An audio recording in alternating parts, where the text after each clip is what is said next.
ሰላም ጤና ይስጥልኝ ክቡራት ተመልካቾቻችን ከፋና ሚዲያ ኮርፖሬሽን ፋና ወቅታዊ ፕሮግራማችን ጀምሯል ማለት ነው። በዛሬው ወቅታዊ ፕሮግራማችን እንግዲህ በትላንትናው ዕለት ክቡር ጠቅላይ ሚኒስትር ዶክተር አብይ አህመድ በተገኙበት የፓርላማ ውሎ ተካሂዶ ነበር። በተለይ በምክር ቤት ውሎ የህዝብ ተወካዮች ምክር ቤት ዋና ጥያቄዎችን አንስተው መልስ ይፈልጋሉ ባሉበት ጉዳይ አንስተው ከክቡር ጠቅላይ ሚኒስትር ዶክተር አብይ አህመድ መልስ ተሰጥቶባቸዋል፣ ማብራሪያም አግኝተዋል ማለት ነው።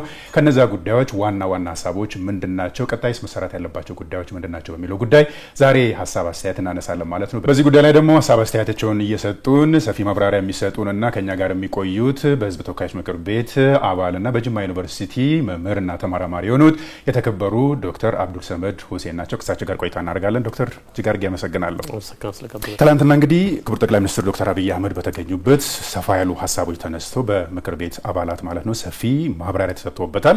የትላንትና እንዲያውም ኮስተር ያለና ከዚህ በፊቱም ለየት ያለ ነውና እርስዎ እንደ ምክር ቤት አባል የትላንትናውን የፓርላማ ወይም ደግሞ የህዝብ ተወካዮችን ምክር ቤት ውሎና የጠቅላይ ሚኒስትሩን ትኩረት ያገኙ ጉዳዮች እንዴት አዩት የሚለው ነገር አንስተን ወደ ሌላው ጥያቄ እንሄዳለን። አመሰግናለሁ። በመደበኛ ስብሰባቸው በተለይ በፕሬዝዳንት ታዬ አጽቀሥላሴ የቀረበውን ሞሽን መንግስት ወክሎ ክቡር ጠቅላይ ሚኒስትራችን የመንግስታችንን አቋም ለመግለጽ ነው በመካከላቸው የተገኙት።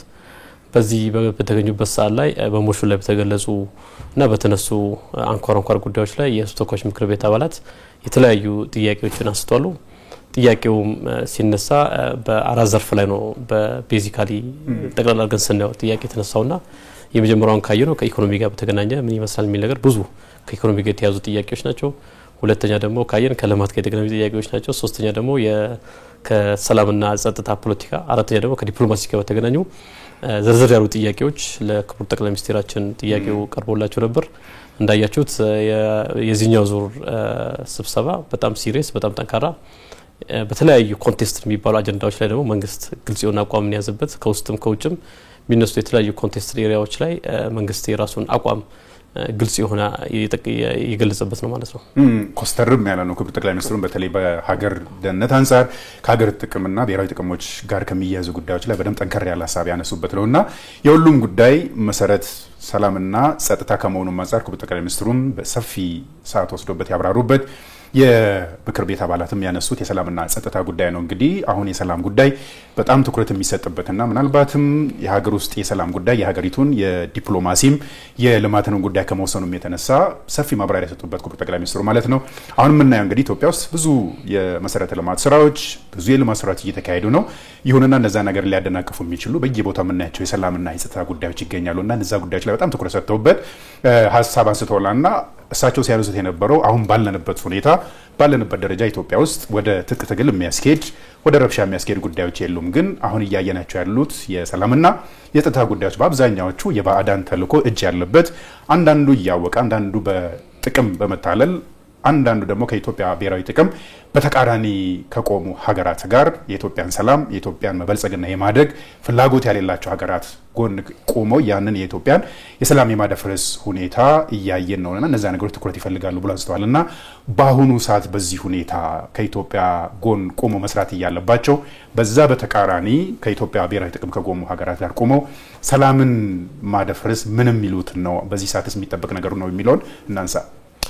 ቤዚካሊ እንደሚታወቀው ሰላም የሚመጣው አንደኛ በንግግር ነው ሰላም የሚመጣው። ሁለተኛ ደግሞ ሙቹዋል ኢንተረስት በማክበር ነው። በተለይ ከናሽናል ኢንተረስት ጋር በተገናኘ ነገር ሀገር ውስጥ ይፈልጋል ቅራኔ ሊኖር ይችላል፣ የመገፋት ስሜት ሊኖር ይችላል። ግን የናሽናል ኢንተረስት ጉዳይ ናሽናል ኢንተረስት ነው። ቤዚካሊ ካየነው የናሽናል ኢንተረስትን ጉዳይ ለምሳሌ የምናነሳቸው የተለያዩ ኤሪያ ላይ በተለይ ኢትዮጵያን ካየናት ጂኦግራፊካሊም በጂኦ ስትራቴጂም ካየነው በጂኦፖለቲክስም ካየነው በጣም አደገኛ ቦታው ቁጭ ብላለችው። በረከትም ያለበት በዛው ልክ ደግሞ የተለያዩ ደግሞ እርግማንም ይዞ የመጣ ናቹራል የሆነ ሎኬሽን ላይ ያለችው። በዚህ ሎኬሽን ላይ የኛ እድገት የማይፈልጉ አካላቶች ኢትዮጵያ አደገች፣ ኢትዮጵያ ተመደደገች፣ ኢትዮጵያ ወደፊት እየሄደች ነው ብሎ የሚሰጉ አካላቶች የተለያዩ የሆኑ ዘርፍ ብዙ ስራዎች ይሰራሉ።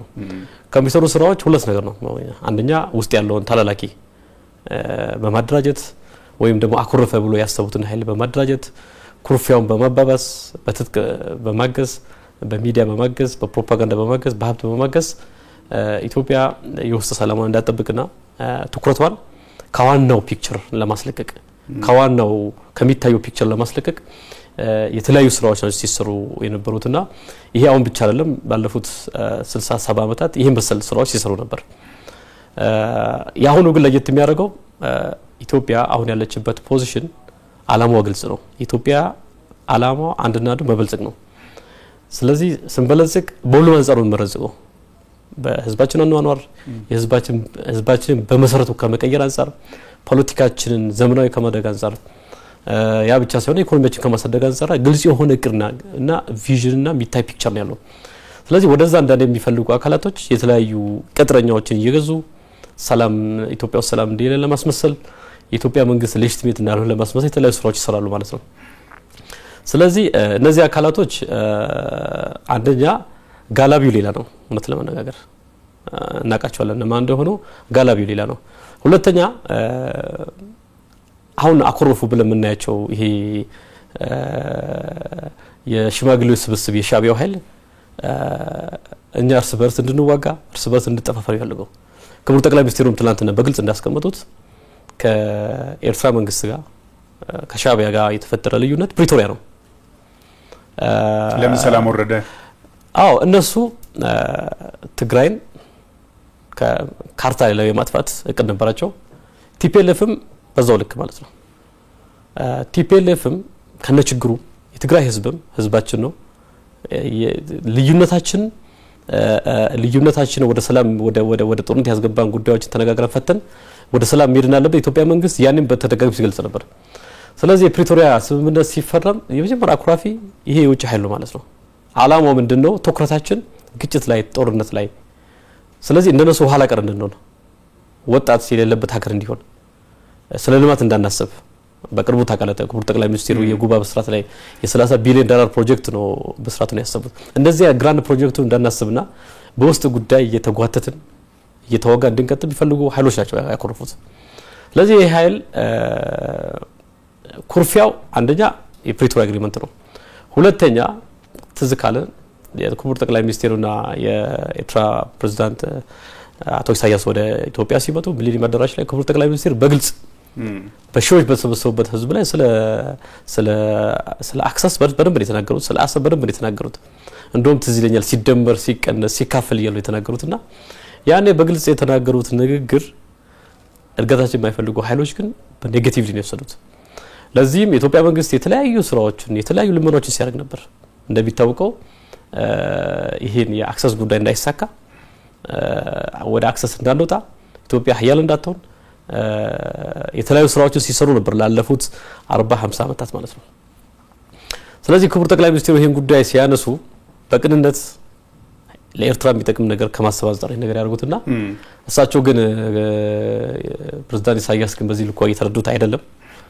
ሀገርም ሆነ አቅቷቸው ነው ለመናገር እንደ ሀገርም የመቆም ችግር ውስጥም ገብቷል። እንደተባለው ምርጫም ካቢኔ የሌለበት ተራ የሆነ የውንብድና የቀላና ትጥቅ ማዘዋወር ላይ ነው የተጠመጡና ስለዚህ እነዚህ የውስጥ ባንዳዎች የዚህ አካል ተላላኪ ናቸው ማለት ነው።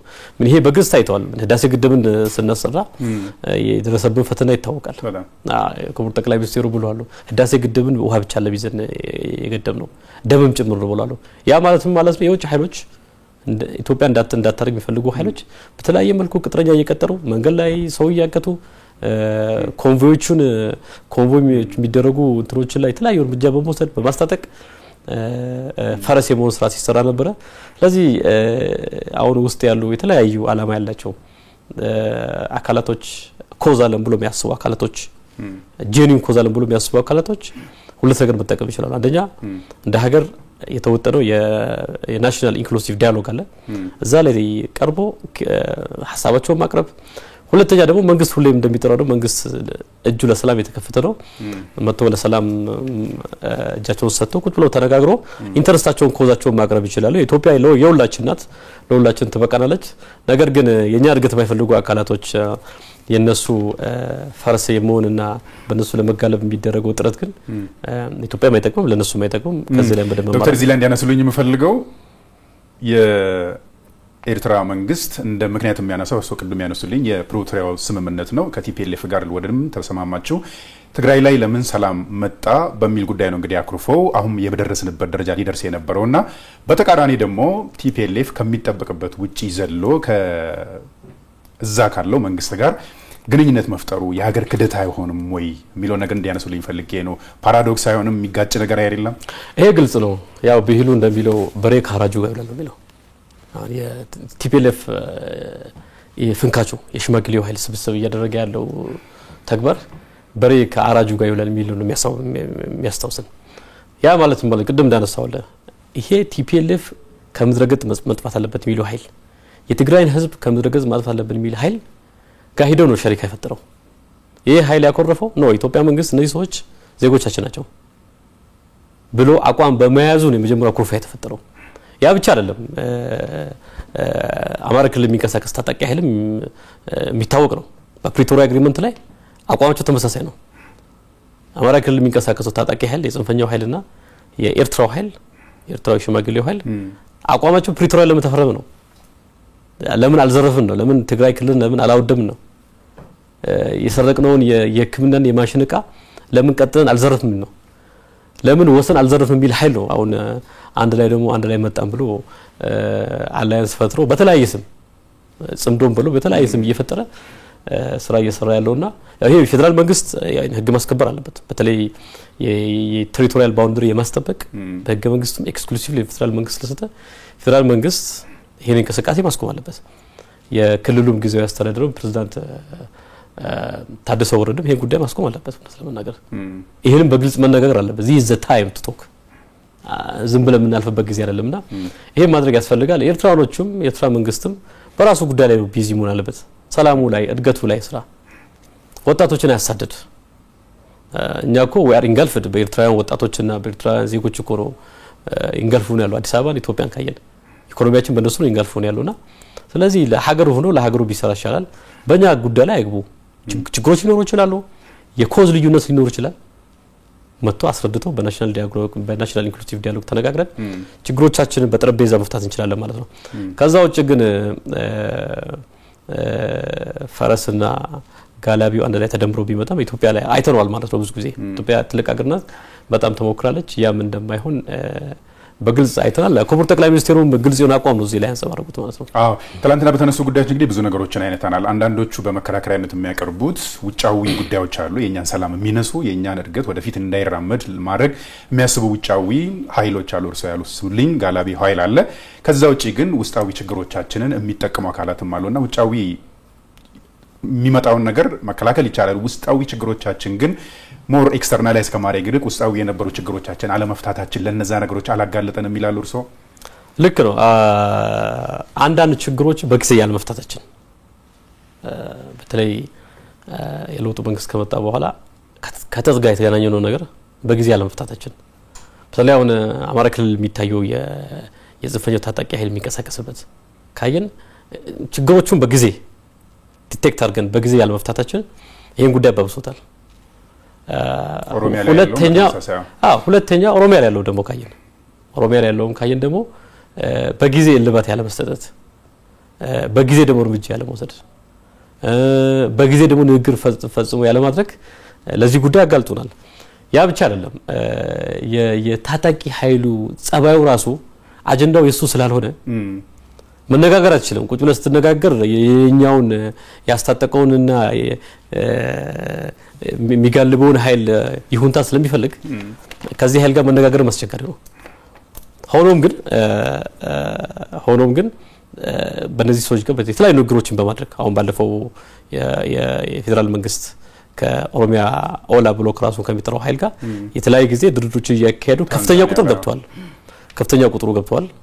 በተለይ የኦሮሚያ ክልላዊ መንግስት ትልቅ ጥረት እያደረገ ያለው ለዚህ ትልቅ ምስጋና አለን። ይሄ መቀጠል አለበት። አማራ ክልል እንደዚሁ ማለት ነው። ድርድር መድረክ ካለበት ክልሉ ቁጭ ብሎ ተነጋግሮ ይሄን ኃይል በሰላም ማስገባት አለበት። የቆሮ ላይ ደግሞ እርምጃ መውሰድ ያለበት ይሄን የጥራ አቋም ማይዝ ያስፈልጋልና እነዚህ ኃይሎች መስከር ያስፈልጋል። ምንም ከሀገር በላይ አይደለም። መካን ሊኖር ይችላል፣ ኮዝ ሊኖር ይችላል፣ መገፋ ሊኖር ይችላል፣ ጋላቢም ሊኖር ይችላል። በዚህ ሁሉ ኮንቴክስት ግን ከሀገር ምትፈልጥ ነገር የለምና ቁጭ ብሎ ተነጋግሮ የሀገርን ጉዳይ ማስቀደም አለብን የሚል እምነት አለኝ። ብዙ ጊዜ ምን ክቡር ጠቅላይ ሚኒስትሩ የሚያነሱት ነገር አሁን ቀርሶ የሚያነሱልን በኦሮሚያም በአማራም ትግራይም አካባቢ ሌሎች ክልሎች ላይ የምናያቸው ጥያቄዎች አሉን ኮዞች አሉን ብለው የሚያነሱት አካላት አሉ ተጠርተው ገብተው ቦታ ያያዙና ለሀገሬ ይሰራሉ ብለው ያስባሉ። ከዛ ውጪ ግን ሌሎች አሁንም እዛው ነው ያሉትና የፖለቲካ ልዩነቶች ሊኖሩ ይችላሉ። የሀሳብ ልዩነት ሊኖር ይችላል። እነዛ ሀሳቦች ግን ልዩነታችንን በምክክር መፍታት እንችላለን። የተጎዳውን በካሳ መካስ እንችላለን። ከዛ ውጪ ያለውን ያጠፋውን ደግሞ በሽግግር ፍትህ አክመነው ወደፊት መሄድ እንችላለን ተብሎ ብዙ ነገሮች እየተሰሩ ነው። በምክክር ኮሚሽን ብዙ ረጅም መንገድ ተሄዷልና ምክክር ኮሚሽኑ በአገር ውስጥም በአገር ውጭም በአብዛኛው ሁሉም ክልል በሚባል መንገድ ምክክር እየተካሄደ ነውና ከነዚህ ሁሉ ያፈነገጠ ሀሳብስ በምክክር የማይሆን ከሆነ የተጎዳውን ካሳ ከፍለን ወደፊት መሄድ አንፈልግም የሚል ሀሳብ ካለ ሌላው ያጠፋውን ሰው አስጠይቀን መጠየቅ ያለበትን ጠይቀን ወደፊት ኢትዮጵያ መሻገር አለባት ተብሎ የቀረበውን የምክክር ኮሚሽኑንም የመንግስትንም ጥሪ አንፈልግም ብሎ የሄዱት ሀሳቦችስ እንዴት ሊስተናገዱ ይችላሉ ብለን ማሰብ እንችላለን? በምክክር ሀሳባችንን ካልፈታን በምን ልንፈታው እንችላለን? እንደሚታወቀው የኢትዮጵያ መንግስት ለንግግር ለምክክር ለሰላም ንግግር ትልቅ ኤክስፒሪየንስ ማለት ፕሪቶሪያ ትልቅ ምስክራችን ነው። ትልቅም ፍላጎት አለው ሆነ ስለምናገር ቀደም እንዳልከው የተለያዩ በደሎች ካሉ የተለያዩ ችግሮች ካሉ በሽግግር ፍትህ ይፈታል። ሌላውን በንግግር መፍታት ይችላል። የተጎዳውን በካሳ ማለት ነው። የተጎዳውን ደግሞ በካሳ መካኒዝም መፍታት ይችላል።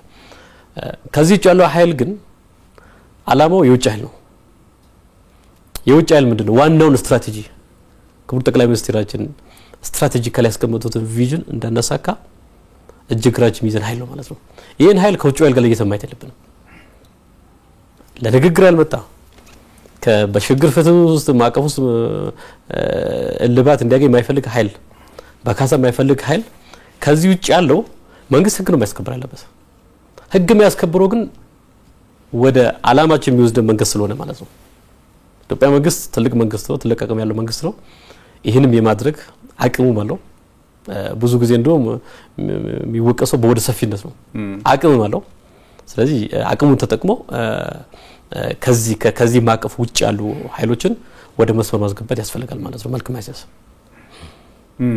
ከዚህ ጋር ያይዘን እንግዲህ ብዙ ነገር ማንሳት እንችላለን። ቅድም የተወሰነ ነገር አንስተውልኛል። ቅድም ያነሳ ነው በምክክር ካልሆነ በሽግግር ፍትህም ካልሆነ ወደ ሌላ መሄድ እንችላለን ብሎ የሚያነሱ ሰዎች አሉ። መንግስት ደግሞ እሱ እንዳነሱልኝ በብቸኝነት ኃይልን የመጠቀም መብትም ያለው ነው። ከዛ ጋር ተያይዞ ሌሎች መካኒዝሞች ካሌሉ ዜጎች በማይጎዱበት ሌሎችን በማይጎዳ መንገድ እንዴት መካሄድ አለበት ብሎ ያስባሉ? እርሱ እንዴት እናንሳው ይሄንን? እንግዲህ እየተነጋገርን ያለው ስለ ህግ ማስከበር ነው። ህግ ስናስከብር የተወሰኑ ኮላተራል ዳሜጆች ይኖራሉ። ያን ግን ኮንትሮል ማድረግ ያስፈልጋል። በጥንቃቄ ማየት ያስፈልጋል። ያን በጥንቃቄ ህግ ያስከበርን እነዚህ አካላቶችን መልክ ያሳዙ ሜዳ የግድ ነው ማለት ነው። ከዚህ ውጭ ያሉት እነዚህን ካነሳና ይቀር እንግዲህ ትላንትና በጣም በስፋት የተነሳውና የኢትዮጵያ መንግስትም አሁን ለገባበት አጣብቂኝ ከጎረቤትም ጀምሮ ከሌሎችም የኛንም የመልማት አቅምን ለመገደብም እንዲሄዱ ካረጋቸው ነገሮች ትላልቅ ጉዳዮች ክቡር ጠቅላይ ሚኒስትሩ የሚያነሱበት ከዚህ በፊትም በተደጋጋሚ ሲያነሱ የነበሩት ሁለቱ ውሃዎች የኢትዮጵያን እጣ ፋንታ የሚበይኑ አንዱ ቀይ ባህር ነው፣ አንዱ ህዳሴ ግድብን ነው። ህዳሴ ግድብን ገድበን ኦልሞስት አስመረቀን ወደ ስራ ገብተናል። ግን አሁንም ብዙ የቤት ስራዎች አሉ፣ ብዙ ጠላቶች እንደቀጠሉ ነው። ከዛ ጋር ተያይዘው የሚመጣው ግን የቀይ ባህር ጉዳይ ወይም ደግሞ የባህር በር ጉዳይ ነው። እንግዲህ ኢትዮጵያ ትላንትና ታላቅ ሀገር ነበረች። ታላቅ ሀገር በነበረችበት ሰዓት ብዙ የወደብ አማራጮችን ብዙ የባህር በር አማራጮችን የነበራት በፖለቲካ ተንኮል ግን ከዛ የተገፋች አሁን ደግሞ ያንን ነገር እፈልጋለሁ ወደ ታላቅነት ይመለሳለሁ ብላ ሐሳቦችን እያነሳች ነው። ሐሳቡ ከተነሳው 2 ዓመት አልፎታል።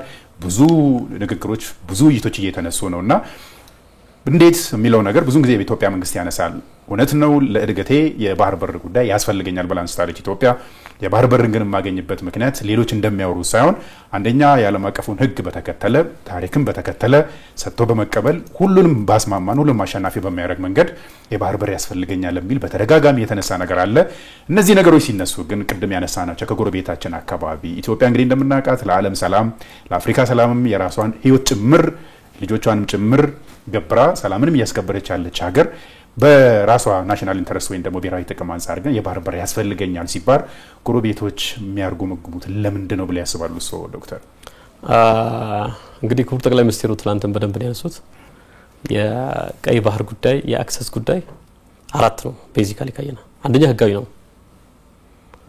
ነው ይሄ ባህር በር የሄደበት መንገድ ካቢኔው ያቀም አንድ ወረቀት አልተገኘም አይደለም አንድ ፔፐር ግማሽ ፔፐር የተጻፈ አግሪመንት የለም ባህር በሩ ወደዛ እንዲሄድ ሁለተኛ ምክር ቤቱ ያቀም ሶስተኛ ማንንም ያቀም የሚያውቁት ያን ሰጪና ተቀባይ ነው የሚያውቀው ሶ ህጋዊ ነው ማለት የጥያቄው ስለዚህ ኪውስቱ የሌጋል አስፔክት አለው ማለት ነው ሁለተኛ መልከ ምድራዊ ነው ቅድም አስቀምጠኛ ኢትዮጵያ በጂኦ ስትራቴጂም በጂኦፖለቲክስም ሁለት ውሃ መካከል ያለችው ይሄን ስንል አንዱ ውሃ ከዚህ ሊመስል ይችላል እንደዛ ማለት አይደለም የኢትዮጵያ የጣፋንታ የሚወስኑ ሁለት ውሃዎች ሁሌ ማለት ነው አንደኛው ቀይ ባህር ነው ሁለተኛው አባይ ወንዝ ነው ስለዚህ ጂኦግራፊካሊ ወይ በመልካ ምድራዊ አቀማመጣው ራሷ ጥያቄ አለብን ማለት ነው ከዚህ ውሃ ላይ ሶስተኛ ኢኮኖሚያዊ በደንብ የኛ ኢኮኖሚ በጣም እያደገ ነው ከአፍሪካ በፍጥነት እያደገ ያለ ኢኮኖሚ ነው ክቡር ጠቅላይ ሚኒስትሩ እንዳስቀመጡት በ2032 ላይ ከአፍሪካ ሁለተኛ ግዙፍ ኢኮኖሚ ይሆናል ብለው ይሰራን ያለ ነው ስለዚህ ትልቅ ዲማንዶች አሉ ማለት ነው ኢኮኖሚውን ካየን አራተኛ ሂስቶሪካል ነው ሂስቶሪካሊ በ30 አመት ውስጥ ነው ይሄን አክሰስ ያጣነው ይሄ ቀይ ባህር ያጣነው ተጨማሪ 30 አመት መጠበቅ ሳቸው ምን አሉ ማለት ነው ለናጣ 30 አመት ፈጅቶብናል ይፈጅብንም ለናገኝ ግን በእርግጠኝነት 30 አመት አይፈጅም 2 አመት ሊሆን ይችላል 3 ሊሆን ይችላል 6 ወርም ሊሆን ይችላል 1 አመት ሊሆን ዲፔንድስ በፍጹም ግን 30 አመት አይሆንም ማለት ነው 30 አመት ማይሆንበት ምክንያት ይሄ አራቱ ቤዚክ የሆኑ ምክንያቶች ናቸው ማለት ነው 30 አመት የማይስተበቁ ነገሮች ስለዚህ ይሄን ጥያቄ በዚህ አራት ነገር ላይ ተንተርሰን ያነሳነው ጥያቄ ኢትዮጵያ ዲፕሎማሲ እንደሚታወቀው ቅድሚያ ለጎረቤት ሀገር ነው ቅድሚያ ለሰላም ነው እኛ እኮ ሰላም ለማስጠበቅ ሩዋንዳ ሄደናል እኮ ሶማሌ ውስጥ እኮ ዛሬ እኮ የኛ ወታደር እየሞተ እኮ ነው አንድ ሪፖርት ሳይ ነበር ጋዛ ላይ የሚቋቋመው የሚሊተሪ ኃይል ኢትዮጵያ ሚሊተሪው ላይ እንደሚገባ አንድ ሪፖርት ላይ ሳይ ነበር ታሪካችን አንደኛ አይደለም ቅድሚያ ለጎረቤት ሀገር ብቻ ሳይሆን ለሩቅ ምስራቅ እንኳን የተረፈ ሀገር ነው ያገር ስለዚህ በዚህ ኮንቴክስት ውስጥ ግን ይሄን አራቱ ጥያቄዎቻችን ሊመለሱ ይገባል በግፍ የተወሰደ ይሄ የባህር በራችን ግፍ ሰርተን ባመለስም በዲፕሎማሲያዊ መንገድ እንዲመለስ እንፈልጋለን በዲፕሎማሲያዊ መንገድ ይሄ ጥያቄ እንዲመለስ እንፈልጋለን ማለት ደግሞ ሌላ ነገር አናስብ ማለት አይደለም እንደው ቁጭ ብለን እጃችን አጣጥፈን ፈጣሪን እየለመንን ወይ ዲፕሎማቶችን አደራድሩን እያለን በየጊዜው ደብዳቤ እየጻፍን ቁጭናል ማለትም አይደለም በየትኛው መንገድ ኢትዮጵያ ግን የባህር በር እንዲኖራት መንግስት በቁርጠኝነት ይሰራል ያሳካዋልም ደግሞ ይሄን እርግጠኛ መሆን ያስፈልጋል ይሄ አንድ መሪ ስትሆን ለሀገር የምታስብ ለትውልድ መሪ ስትሆን ስትራቴጂክ ሊደር ስትሆን የምታስበው አስተሳሰብ ነው ሌሎቹን እኮ አይተናቸዋል እኮ የራሳችንን እኮ ቆርጦ የሰጡብን ሌሎቹ መሪዎች የራሳችን ክቡር ጠቅላይ ሚኒስትሩ መጀመሪያ ሲቀርብ ፓርላማ ጋር ነው የቀረበው ትዝ ይለኛል በዝግ ስብሰባ የኤርትራ መንግስት ያልተለመነ አይነት ልመና የለም ትላንት ተነስተዋል ጄኔሬተሩላ ተለምኖ ከወዳጅ ሀገር ጄኔሬተሩላ ተለምኖ ሄዶ እኮ አልፈልግም ያለ ነው መንገድ ተጠግኖ ካለቀ በኋላ አልፈልግም ያለ ነው ከኤርላይንስ ላይ ሼር ንስተ ተብሎ አልፈልግም ያለ ነው አሁን እንደ 18ኛ 19ኛ ክፍለ ዘመን በጄኔሬተር ቢጠቀመው ኢነርጂ እኮ ከዳሴ ግድብ ላይ ኢነርጂ እናስገባለን በነፃ ተብሎ ቢያለ ኃይል ነው ከዛም አልፎ ውስጥ ላይ ታጣቂ በማደራጀት በኢትዮጵያ ጉዳይ ላይ በመፈስፈት ብላክ ማርኬት በመስራት አሜሪካ አስቀምጦ የዶላር ንግድ በማጣጣፍ የኛ ኢኮኖሚ ላይ ቀጥተኛው ተጽዕኖ ያደረጉ ያሉት እነዚህ ኃይሎች ስለዚህ ዓለም እንዲያውቅ ፈልገው እቺ ሀገር ተከፍታለች ሂስቶሪካል ኢንጀስቲስ በሆነ በኩል እቺ ሀገር ተከፍታለች ግን በጀስቲስ በኩልም እንዲመለስ እንፈልጋለን ይሄን ማድረጉ ለአፍታ መጠራጠር የለብንም ይሄን እናሳካዋለን ማለት ነው ዶክተር እንዲያነሱልኝ የፈለኩት ግን ኢትዮጵያ ልጆቿን እንድትገብር ትፈልጋለችም ሶማሊያ ላይ የሆነና ያለን አሁንም እርሶ የሶማሊያ መንግስት ሶማሊያ አሁን ጠንክራ እንድቆም ያረጋችው ኢትዮጵያ ናት መከላከያዋ ነው ከዛም በኋላ ቅድም እሱ ያረሱልኝ እስከ ብሩንዲ ድረስ ሱዳንም የነበረውና አስተዋውሳለን ሩዋንዳ እናስተዋውሳለን ከዛ በፊት ኮሪያ እናስተዋውሳለን አሁን ደግሞ እርሶናሉ መካከለኛ ምስራቅ ላይ ጋዝ ላይ እየተፈለገች ነው ኢትዮጵያ እንድሞትላቸው ኢትዮጵያ በዚህ ደረጃ ብዙ አስተዋጽኦ ያረጋች ብዙ ዋጋ እየከፈለች የኔን ጉዳይ ግን ብሔራዊ ጥቅሜ ይመለከተኛል ብላ ስታነሳስ እንደ ጠባጫሪነት የምትታየው አፍሪካ ቀንድ ልረብሽ ነው ብላ የምትነሳው ከምን የተነሳ ነው ታዲያ ብሎ ያስባሉ? እርሱ አፍሪካ ቀንድ ልረብሽ ነው ብሎ የሚያስቡ አካላቶች አንደኛ ራሱ የኤርትራ ኃይል ነው እና የኛ እድገት የማይፈልጉ ኃይሎች ናቸው። ዓለም ላይ ያሉ ተጽዕኖ ፈጣሪ መንግስቶች የኢትዮጵያ ጥያቄ ተቀብሎታል። ያለ ምንም ቅድመ ሁኔታ የተቀበሉት ሎጂካልም ስለሆነ ጥያቄው ከህግ መንጻር ደግሞ ካየነው በጣም ህጋዊ ስለሆነ ጥያቄው በደንብ ተቀብሎታል። ግን ፕሮፓጋንዳዎች ስለሆነ ያሉት ፕሮፓጋንዳ የሚሰራው አንደኛ በዚህ ኃይል ነው፣ ሁለተኛ የኢትዮጵያ እድገት በማይፈልጉ ኃይል ነው፣ የግብጽ መንግስት ጨምሮ ማለት ነው። ኢትዮጵያ ካደገች ቀጠናው ላይ አሁን በምትሄድበት ፍጥነት ላይ እንደው ጋዝ ጨምረን እቺን ቀይ ባህር ከሰጠናት እንደው እጃችን ለተወጣለች ብሎ የሚያስቡ ድምር ኃይሎች ናቸው እንደ ኢትዮጵያን እንደ ጸባጫነት እየቆጠሩ ያሉት እንጂ ዓለም አቀፍ ተቋማት የፈረንሳይ መንግስት ጨምሮ ሌሎች መንግስታቶች ይሄን ጉዳይ በደንብ ነው እየደገፉ ያሉት። ኢትዮጵያን በጨባጫሪ አጫሪነት እየቆጠረ ያለው ፌም እያደረገ ያለው ኃይል ግን አለ። እዚህ ኃይል ላይ በደንብ የሆነ የሚዲያ ናሬሽን ማስራት ያስፈልጋል። ጸባጫነት ብቻ አይደለም። እኔ ትዝ ይለኛል ክቡር ጠቅላይ ሚኒስትሩ ሲያቀርቡልና የኢትዮጵያን የባህር በር ጥያቄ ያስፈልጋታል ብሎ መጠየቅን እንደ ታቡ ነበር ሲያዩ ነበሩት፣ እንደማይቻል ነገር ያስፈልጋታል ብሎ መጠየቅ አይቻልም አያስፈልጋትም የሚል እንደዚህ አይነት ናሬሽን ነበር። የቀድሞ ስርዓትም የላች ስራ ነበር። የተለያዩ ቪዲዮዎችን ሳይ ነበር በምክር ቤት ጭምር እንኳን ማንሳት በምክር ቤት ጭምር እኮ እኛ ስለ ሀገራችን እንዳንወያይ በምክር ቤት እንኳን ጭምር ስለ ቀይ ባህር ስለ አክሰስ እንዳንነጋገር እኮ አንዳንድ የነሱ ሰሚ ወኪሎች ነበሩ። በጣም የሚያስቅ ማለት ነው። ሐሳብ ማንሳት መብት ነው፣ ሐሳብ ላይ ኢንተርቴን ማድረግ መብት ነው። ነገር ግን ይሄን ጉዳይ ራሱ ኢንተርቴን እንዳናነሳ ስለ ሀገራችን ጉዳይ እንዳንነጋገር ቀይ ባህር ያስፈልጋታል ብለን ዲስከስ እንዳናረግ የሚያነሱ ኃይሎች ሁሉ ነበሩ። ከዛም በፊት ደግሞ የነበረው እንደውም እንደ ታቡ ነው የሚታየው። ስለዚህ አሁን ግልጽ ነው ማለት ነው። ግልጽ ነው ይሄ ኃይል አንደኛ ኢትዮጵያ ቀይ ባህር ያስፈልጋታል፣ ኢትዮጵያ አክሰስ ያስፈልጋታል ብሎ መጠየቅ ሼም እንዳልሆነ ዓለም አቀፍ ኢንተርናሽናል ኮሚቴ ያውቁታል። ሁለተኛ ለዘመናት የተጫነብን ይሄ የፍራቻ የይሉንታ ቀንበር አንስተናል ማለት ነው። የይሉንታ ቀንበር ነበር ኢትዮጵያ በጣም በቃ መታፈር የራሷን መብት ለመጠየቅ ተሽኮርማሚ ከዛ ዲፕሎማሲ ይወጣል።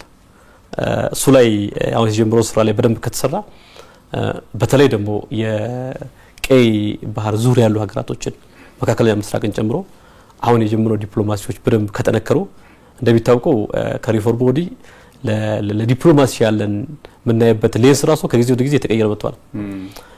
በፊት እንደሚታወቀው የኢትዮጵያ ዲፕሎማሲ በተለይ ከመካከለኛ ምስራቅ ከሲጅ ጋር ሴጅመንታል ዲፕሎማሲ ይባል ነበር። ኢትዮጵያ ተከባለች የሚል አይነት ነበር። አሁን ያ ተጥሷል። ከዩኤኢ ጋር ጥሩ ሪሌሽን ያለ ከሳውዲ ጋር እንደዛ ነው፣ ከሌሎች ሀገራት ጋር ኳታርን ጨምሮ። ስለዚህ አሁን የጀመርነው ነገር በደንብ ከጀመረን ከተለያዩ ደግሞ የሪጂናል የሆኑ ዩኒየኖች ሊጎች ጋር የነሱ ቢያንስ አባል መሆን ካልቻን ታዛቢው ነን ከገባን ከነሱ ጋር ያለንን ሪሌሽናችን በደንብ ካስተካከለን ቀይ ባህር ብቻ አይደለም ሩቅ ምስራቅም መካከለኛ ምስራቅም ሄደን ዜጎቻችን እንዲያለሙ ኢትዮጵያ እንድታለማ ማድረግ ይቻላል ማለት ነው። ዶክተር እንግዲህ ብዙ ነገር አንስተዋል። ጠቅላይ ሚኒስትሩ ትላንትና ያልሄድንበት መንገድ የለም፣ ያልተጓዝነው ጉዞ የለም፣ ረጅሙን ጉዞ ኢትዮጵያን ብሔራዊ ጥቅም ለዓለም ከማስረዳት አንጻር ብሎ አንስተዋልና እርሶ ቅድም ያነሱልኝ ኢትዮጵያ መልማት አለብኝ እምለማው ደግሞ አሁን ከውስጥ ባለኝ ብቻ ነገር ሳይሆን ከሚገባኝም ከቀይ ባህር ጋር የሚያዙ ጉዳዮች ጋር ነው ብላ በስፋት አንስታለች ብሎ እሳቸውም በተደጋጋሚ አንስተዋልና እኛ እያነሳን ያለነው ግን እኛ ጎረቤት ያሉት ኤርትራን ጨምሮ ግብጽንም ጨምሮ ሌሎችም ኢትዮጵያ እንደ ጠባጫሪነት የሚያዩት የራሳቸውን ኢንተረስት ስላላቸው ኢትዮጵያ ቀና ብላ እንዳትሄድ የት መድረስ እንዳለባትም የት መድረስ እንደምፈልግም ስለሚያውቁ ያንን ለማደናቀፍ የሚሰራ ስራ መሆኑን በተደጋጋሚ ክቡር ጠቅላይ ሚኒስትሩም ትላንትና በጣም ትኩረት ሰጥተውበት አንስተዋልና እነዚህን የኤርትራንም የግብጽንም አካሄድ ሌሎች የኢትዮጵያንም ልማት የማይፈልጉና ብሔራዊ ጥቅሟ እንዳይከበር የሚፈልጉ ሀገራትን ሁኔታ ከማጋለጥ አንጻር የዓለም አቀፉ ማህበረሰብ እነዛን ጉዳዮች እንዲረዳ ከማድረግ አንጻርስ የኢትዮጵያ መንግስት ምን መስራት አለበት ብሎ ያስባሉ? ምክንያቱም ክቡር ጠቅላይ ሚኒስትሩ ትላንትና አሸማግሉን እስከማለት ድረስ ሄደናል፣ ነገር ግን ነገርየውን ወደ መጎተት የሚሄዱ ነገሮችም አሉ፣ እንደሚያስፈልገን ያውቃሉ፣ ግን እንዴት የሚለው ላይ ብዙ መሄድ አይፈልጉም የሚለውን ነገር አንስተዋልና ከዚህ አንጻር እንዴት ያውታል? እሱ ምን መሆን አለበት ብሎ ያነሳሉ? አንደኛ የስቴት ማሽነሪዎችን በደንብ መንቀሳቀስ ነው። በተለይ የውጭ ጉዳይ ያለው ማሽነሪዎች በደንብ መንቀሳቀስ አለባቸው።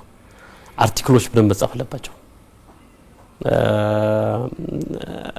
አንዳንድ ወንድሞች የሚጽፉት አርቲክል ያለው ነው በተለይ ጂሜሮስ አካባቢ ያለው ምሁራኖች አንስታብሊሽ ያደርጉት ዌብሳይት አለ እዛ ላይ የሚጽፉት አርቲክል አልፎ ያለው ያም የሚመስል አርቲክሎች ግን ማስፋት ያስፈልጋል። እኛ በአማርኛ የተናገረን ናሽናል ብሔራዊ ጥቅማችንን ዓለም አቀፍ ተቋም ኢንተርናሽናል ኮሚቴው እንዲረዳ ማድረግ አንችልም። እነሱ አማርኛ ምን እናገራለን፣ እንግሊዝኛ ምን እናገራለን፣ አረብኛ ምን እናገራለን በሚገባቸው ቋንቋ ዲስኮርሱ ላይ በደንብ አድርገን መስራት መቻል አለብን ማለት ነው። ይሄን ውጭ ጉዳይ የሱ ተልእኮ ነው ብዬ ነው ማስበው። እንዲሁም ደግሞ የኢንስቲትዩት ኦፍ ፎሬን አፌርስ ላይ ያሉ ወንድሞችም ጥሩ ነገር እየሰሩ እንዳለ አንድ አርቲክል በቅርቡ አይቻለሁ። ያ ነገሮችን በደንብ አድርጎ ማስፋት። ሁለተኛ አካዳሚክ ኢንቫይሮንመንት አካዳሚኮች ዩኒቨርሲቲዎች የተለያዩ ምሁሮቻችን የተለያዩ አርቲክሎችን መጻፍ መቻል አለባቸው። ፐብሊሽ የሚደረግ ለኢንተርናሽናል ኮሚቴ የሚደርስ አርቲክሎችን በደንብ አድርገን መጻፍ አለብን። ሶስተኛ እያንዳንዱ ዜጋ ዓለም ላይ ያለ ዜጋ ለሀገሩ ዲፕሎማት ሆኖ አለበት። በተለይ በቀይ ባህር ጉዳይ ላይ ሳውዲ አረቢያ ያለ ዜጋ፣ ዱባይ ያለ፣ ኳታር አለ፣ አሜሪካ ያለ በመላው ዓለም ያሉ ዜጎቻችን ይሄን ጉዳይ አራት ምክንያት እንዳለው ቤዚክ በደንብ ማንሳት ያስፈልጋል። ቅድም ያለው ህጋዊ፣ ኢኮኖሚያዊ፣ መልክዓ ምድራዊ እና ሂስቶሪካል ኢንጀስቲስ ደግሞ እንዳለበት ይሄን ዓለም እንዲረዳ ዜጎች እንዲረዱ ማድረግ መቻል አለብን። ከዚህ ውጭ ከሀገራት ጋር በመናረገው ግንኙነት ላይ በደንብ አድርጎ መስራት ያስፈልጋል ማለት ነው። ይሄ እንደ መንግስት እንደዚህ ጋር መስራት ያለበት ነገር ነው። ሌላኛው እንደ መንግስት በሁለተኛ ደረጃ መስራት ያለበት አሁን የሚሊተሪ ኬፓቢሊቲያችን ከጊዜ ወደ ጊዜ ጨምረን እሱ ማጠናከር ያስፈልጋል። አንዳንድ ጦርነቶች ይባላል ሳትዋጋ የምታሸንፈው ጦርነቶች አሉ። ትላንት ማስተዋለው ክቡር ጠቅላይ ሚኒስትራችን ዲሞግራፊካሊ ካየነው ኢትዮጵያ ህዝብ በአመት አንድ ኤርትራን ይወልዳል። አንድ ሀገሪን ይወልዳል እንደሆነ ማለት ነው። አዎ በቃ አንድ ኤርትራን በየአመት እየጨመረን ነው ምን ሄዶኛ አንድ ኤርትራን በየአመት እየጨመረን ምን ጨምራት ሀገር 3 ወደብ ተሸክማ ጨማሪው ደግሞ ዜሮ መሆን ይፍታቢ ነው። እሱንም ደግሞ ኢንጀስቲስ በሆነ በኩል የተወሰደ የባህር በራችን ማለት ነውና ይሄን ጉዳይ በደንብ አድርጎ መውሰድ በደንብ አድርጎ ማሰብ በደንብ አድርጎ መሳገር ይሄ ከመሪ ጋር የሚገናኝ ነገር አለ ከፖለቲካ የሚገናኝ ነገር አለ። ይሄ የታሪክ ጉዳይ ነው የሀገር ጉዳይ ነው። ዛሬ ምን እናጋገራን ንግግር አንድ ቀን ትውልድ ያየዋል። በየሚዲያው የምናወራው ነገር ትውልድ ያየዋል። አይ ወደብ አያስፈልገንም ኤርትራን አትንኩብ በሚል ኃይሎች አሉ። ትላንት እንደተናገሩት ክቡር ጠቅላይ ሚኒስትሩ እናውቀዋለን ይሄን ኃይል እኮ የነሱ ተበቃው ነው ሚና የሌለው ስራ ላይ የመጣ የሰሜን ጦርነት ላይ እኮ ይሄን ኃይል ተላልከው ምንም አይነት ሚና ሳይኖረው ሀገር እንዳዳነ ሲፎክር የነበረው ኃይል አለ። ነገ ከነገ ወዲያ በእርግጠኝነት ይሄን ወደብ እናሳኳለን። በእርግጠኝነት ግን ባለቤት ሆኖ ይመጣው ግን ይሄ ኃይል ነው። እንደው ይሻላል እንደው ምን ያደርግልናል እንደው ኤርትራን ምንነካን የሚል ኃይል ነገ ከነገ ወዲያ አባቱ ነው መምጣት ይሞክራል ማለት ነው። አሁን ግን እንደድሮዋለን ሁሉ ነገር ሪከርድ አለው ታሪክ አለው። ስለዚህ ጉዳዩ የክቡር ጠቅላይ ሚኒስትራችን ብቻ አይደለም። ጉዳዩ የፓርላማ አባላት ብቻ አይደለም። ጉዳዩ የኢትዮጵያውያንና የታሪክ ጉዳይ ነው። አንዴ በዚህ ታሪክ ልንታወስ እንችላለን። ምናልባት ይሄን ቀይ ባህር የኢትዮጵያ አካል ካደረገ የተወሰደብን ከመለስን እንደተባለው እኛ ጸባጫሪነት ወይንም በጉልበት ሄደን የሰው ድንበር አንይዝም አብረን እንጠቀም በሰላማዊ መንገድ ያለ ይችላል። እንደዛ እናደርግም እኛ ያለን ያለነው የፕሬዝዳንት ኢሳያስን ቤተ መንግስት እንዲያዝ ያለን አይደለም። ግን አለውፉሊ ከሀገራችን የተወሰደብን ነገር ለውፉሊ መለስ ይችላል ነው።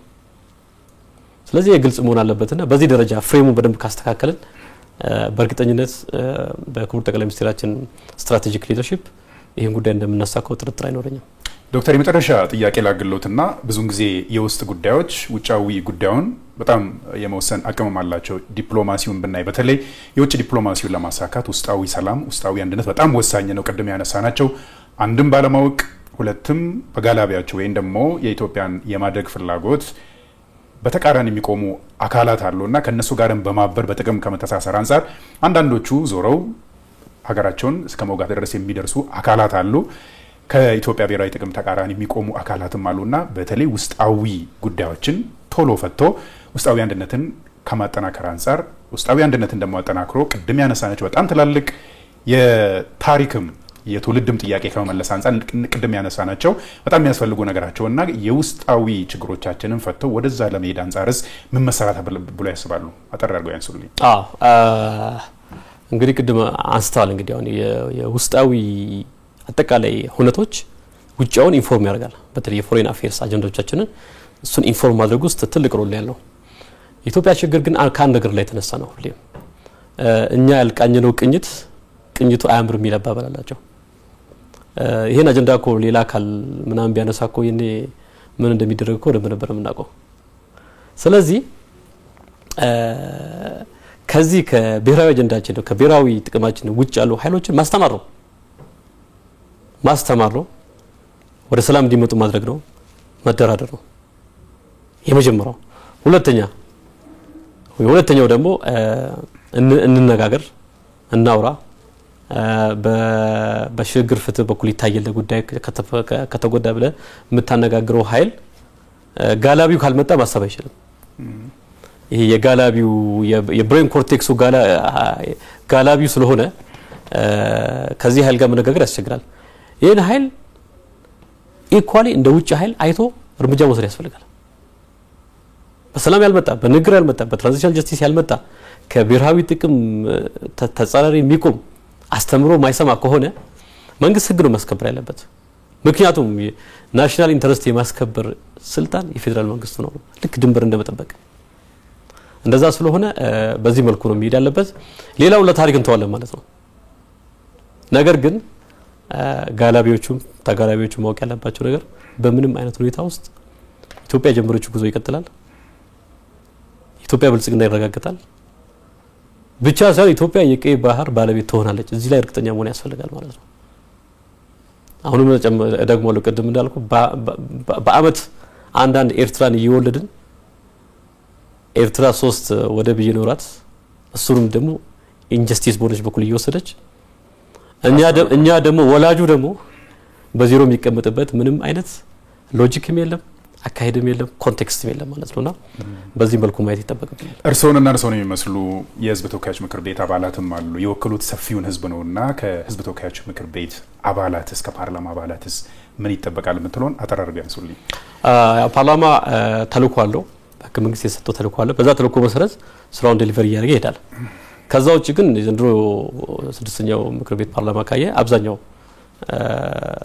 የተማሩ ዩኒቨርሲቲ አስተማሪዎች PhD እና ከዛ በላይ ካልተሳሳቱ ከ30 እስከ 40 ሰው በላይ ኦልሞስት ብዙ 90% ማስተርስ ያለው በተለያየ መልኩ ኮሙኒኬት ማድረግ የሚችል ኃይል ስለሆነ ከተልኮ ውጭ ደግሞ ሚዲያ ላይ ዲስኮርስ ላይ አርቲክል ላይ እየጻፈ የአካባቢው ሰላም ላይ ደግሞ የአካባቢው ልማት ላይ ደግሞ ኤግዛምፕለሪ የሆነ ይሄን ስራ ማስቀጠል አለበት ፕላስ የተሰጠውን ህገ መንግስታዊ ተልኮ ደግሞ በደንብ አድርጎ መፈጸሙን መቀጠል አለበት አንዳንድ ወንድሞቻችን ጭምር ደግሞ ይሄ ፓርላማ የኢትዮጵያ ፓርላማ ነው የጎረቤት ሀገር ፓርላማ አይደለም ስለዚህ የኢትዮጵያ ፓርላማ ላይ የምንነጋገረው የኢትዮጵያን አጀንዳ ነው ማለት ነው የኢትዮጵያን ብሔራዊ ጥቅም ነው ስለዚህ መመለስም ያስፈልጋል ወደ ራስ ማየትም ያስፈልጋልና ምናልባት እነሱ ኤርትራዎቹ የራሳቸው ፓርላማ ስለሌላቸው የኛን በግዞት መጠቀም ከፈለጉ አናቀም ያም ሊሆን አይችልም ስለዚህ አንዳንድ ወንድሞቻችን ወደ ቀልብ መመለስ ያስፈልጋል ማለት ነው ዶክተር ለግዜት እጅግ አድርጌ አመሰግናለሁ ኩራን ተመልካቾቻችን ከፋና ሚዲያ ኮርፖሬሽን በወቅታዊ